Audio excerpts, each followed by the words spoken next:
Okay, very blessed June 12, 2025 po sa atin. And as we all know, ito po ang Independence Day ng bansang Pilipinas. Okay? So, independence, it means kalayaan. Na-imagine nyo ba kung gaano kasaya ang feeling ng mga ninuno natin noon, unang mga panahong pangyaon, ika-127 na po ngayon, 127 years ago. Na-imagine nyo ba kung gaano kasaya yung mga lumaya na mga yaon, na mga Pilipino sa kamay ng mga banyaga? Napansin nyo po ba kung gaano sila kasaya? Na-imagine nyo po, brother, kung gaano sila nag-uumapaw ang kanilang mga damdamin dahil sa kalayaan. Napakasarap po ng kalayaan. Napakasarap maging malaya. Napakasarap ng kalayaan. Freedom. Pero ano ba talaga ang freedom? Real freedom is the freedom that only Jesus can give. Marami pong maling konsepto sa freedom, pero while mahalaga po ang freedom, siyempre mahalaga po ang kalayaan. Hindi po natin maisasantabihan. Pero ang tunay na kalayaan po ay ang kalayaan bigay ni Kristo. Kalayaan mula sa kasalanan, kalayaan mula sa kapangyarihan ng Diablo. Pag sinabi mong kapangyarihan mula sa kasalanan, ito yung sinful nature o yung sin nature na namana natin kila Adan at Eva na unang mga magulang natin. Ito po yung Adamic nature na tinatawag. Na lahat ng ipinanganak na tao ay meron yaan. Kaya nga po, kailangan maborn again ng tao. Kailangan maborn again ng isang tao at makakilala sa tanging tagapagligtas ng buong mundo. Walang iba kundi ang Diyos anak na si Jesucristo. Diyos na nagkatawang tao para abutin ang tao sapagkat hindi kaya talagang abutin ng tao ang Diyos. Kaya ang Diyos na mataas nagpakumbaba. So makikita niyo rin po ang humility dito. Humility ni Christ. Humility ni Jesus na bagamat siya'y Diyos, nagpakababa po siya para abutin po tayo. Okay? So ngayon po, meron po tayong isang verse. Isa lang po siya. Galatians chapter 5 verse 1. Okay? So, Galatians chapter 5 verse 1. Babasahin po natin sa New King James Version, NKJV. Tatapat ko po yung cellphone sa yung camera dito sa ating Bible, no? Galatians chapter 5 verse 1. Okay? Stand fast therefore in the liberty by which Christ has made us free, and do not be entangled again with a yoke of bondage. Sa Tagalog, magpakalaya kayo sa kalayaang ibinigay na ni Kristo sa inyo at huwag na muling magpatali sa batas. Pag sinabi kasing batas dito, ito yung batas ni Moises. Marami kasi mga tuntunin ng mga Hudyo. Marami silang mga sinusunod na batas. Pero sa mga bagay niyan, pinalaya sila ni Jesus. Pero hindi lang po yun eh. Huwag nang magpaalipin kahit kailan, kahit kanino. Malaya po tayo. Kaya nakakalungkot po, there are some Christians na hindi nila namamalayan, nasa bandage pa rin sila ng religion nila. Nasa bandage pa rin sila ng rules and regulations. Samantalang ang Christianity po ay malayang mga nilalang. Tayo po yun. Okay? Meron din po nagsasabing mahinang nilalang siya. Yes, tama po. Tayo po ay mahinang nilalang na naging kalakasan natin ay ang Panginoong Jesus. Ayan po ang totoong Christianity. Christianity is about Jesus. That's real freedom, my friend. When you know that, when you know Jesus alone saves, when you know Jesus' blood alone can atone our sins, and Jesus alone is all we need. Sabi nga ng Hillsong, Jesus, you're all I need. That's true. If you know that, therefore you are free. Congratulations, happy Independence Day. Sa ating lahat. Mas mahalaga yung independence na ipinagkaloob ni Christ. Maaring lumaya ka mula sa bandage ng mga umalipin sa iyo. Maaring makalaya ka mula sa bandage ng kahirapan. Pero wala naman siklo sa buhay mo. Alipin ka pa rin ng kasalanan at pag namatay ka, maiimpyerno ka pa. Diba? So, we need Jesus. Tama ang Hillsong. Jesus, you're all I need.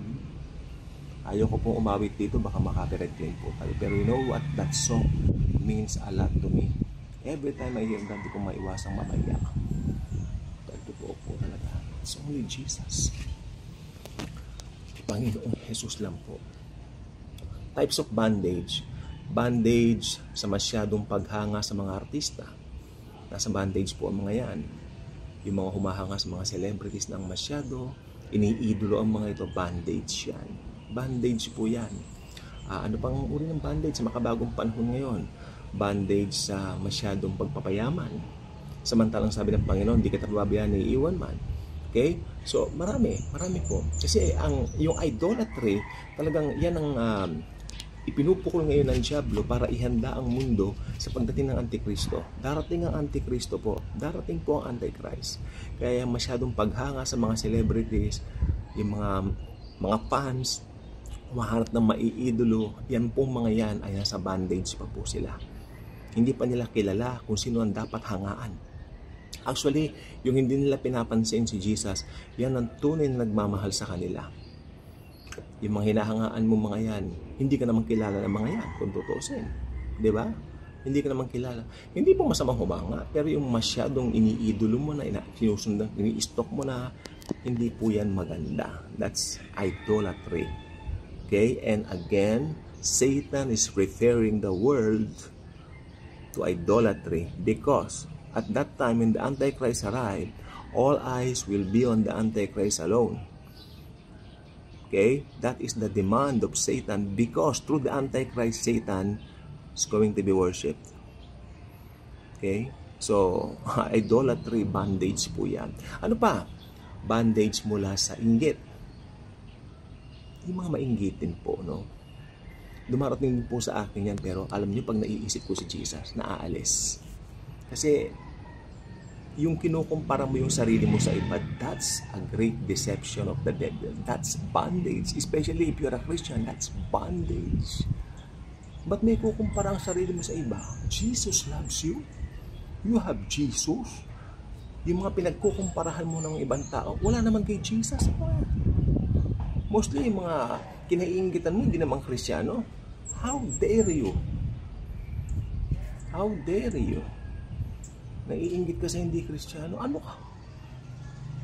Yan ang sabi ng daddy ko, huwag kang maiinggit sa mga, hindi naman Kristiyano yung mga yan. Oh, tama naman daddy ko doon. Nung buhay pa siya. Diba? Ano? Wow! Ako pa. Oo, kami ng mga kasama ko dati sa ano. Kasi napag-uusap-usapan lang namin noon. Yung talagang real talk lang po. No? Na talagang dumarating din talaga yan sa Kristiyano. Lord, bakit ako ganito? Bakit sila parang they seems prospering in every way and everything and all that. Then kung talagang tututukan mo, Kristiyano ka, malalaman mo ang sagot. Tapos tatanungin mo ako kung anong sagot. Huwag mo kong tatanungin. Hintayin mo ang tugon ng Panginoon sa'yo. Kasi iba-iba po ang pagdidil natin sa sitwasyon. Bandage, ano pa? Love of money. Hindi po masama ang pera. Okay? Pero yung love of money, it includes attitude. So, when it includes attitude, doon pumapasok ang desire. At pumasok na ang desire doon, nagkakaroon na ng maling kaisipan. At pag pumasok na maling kaisipan, that's it. Love of money, hindi po yan maganda. May nag-PM, teka. Mamaya nasagutin yan. Okay. Ano pang bandage? Bandage na religious bandage. Yung mga takot na takot ka, baka pag hindi ka nakasimba, baka ikaw ay parusahan, sumpain ka ng Diyos. Paano ka susumpain ng Diyos? Anak ka nga niya. Diba? Pag hindi ka raw nag-ikapo, yan, bandage po yan. Hindi po tinuturo ang tithing sa New Testament. Okay? Ang tithing po sa Old Testament lang po. Ano ba nakalagay sa New Testament? In the New Covenant of Grace, kung ano yung desire ng puso mo, yun ang bigay mo. Okay, so ayan lang po. Happy Independence Day po sa ating lahat. I hope napakawalan kayo doon sa mga bandage na yan. Ang bandage po hindi maganda. You are not free indeed pag may bandage ka. But, sabi ng Bible, if Christ has set you free, you are free indeed. Di ba? Kung si Kristo nagpalaya sa iyo, totoong malaya ka. You need to experience real and true freedom. Well, experience Jesus, His loving grace towards us. Always, hindi nagbabago. God bless everyone.